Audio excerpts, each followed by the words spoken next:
ఇప్పుడు కొత్త చట్టం తీసుకొచ్చాడు. జగన్ ల్యాండ్ గ్రాబింగ్ యాక్ట్ ఇది. చెత్త బుట్లో పారేస్తున్నాను దాన్ని కూడా.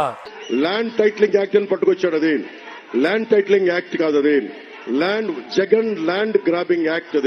అది రీసర్వేకి సంబంధించి సుదీర్ఘమైనటువంటి ఉపన్యాసాలు ఇచ్చి పచ్చి ప్రచారాలు చేసుకొచ్చారు. తీరా చూస్తే ఇప్పుడు రీసర్వే కొనసాగిస్తారు. రీసర్వే అనేటటువంటిది కేంద్ర ప్రభుత్వ ఆదేశం. It should be done. స్వతంత్రం వచ్చిన తర్వాత ఈ రోజు వరకు సర్వే చేయాల, రీసర్వే చేయాల. దాంతో ఒకడు 5 గజాలు పక్కనోడు లాక్కుని ఉండొచ్చు, ఇంకోడు 10 గజాలు లాక్కుని ఉండొచ్చు. సర్వేల్లో తేడాలు ఉన్నాయి కాబట్టినే కదా అసలు రీసర్వే పెట్టింది. అవన్నీ అదేదో జగన్ చేస్తున్నాడు అన్నటువంటి ఒక ప్రచారం చేసి మీ భూములన్నీ లాగేసుకుని జగన్ మీకు ఒరిజినల్ కాగితాలు ఇవ్వకుండా అయి తాకట్టు పెట్టుకుంటాడంటే నమ్మేశారు జనం. రీసర్వేని రద్దు చేస్తున్నామని నమ్మేశారు. ఇప్పుడు రీసర్వే చేస్తారు. ఎందుకో తెలుసా?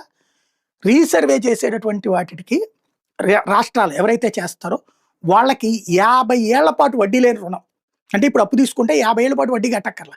ఇది కేంద్ర ప్రభుత్వం ఇస్తానంది. అందుకే జగన్ పరుగులు పెట్టి చేసింది ఆ పని.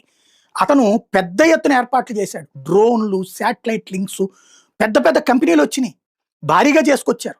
ఆ చేస్తున్న దాంట్లో ఖచ్చితంగా లిటిగేషన్స్ వస్తాయి. భూమి అంటేనే వివాదం, ఆ వివాదాలు బోల్డ్ వస్తాయి.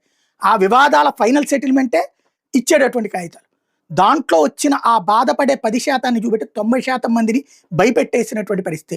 ఇప్పుడు అదే కరెక్ట్ రీసర్వేతో అద్భుతాలు జరుగుతుందని ప్రజలు నమ్మించేటటువంటి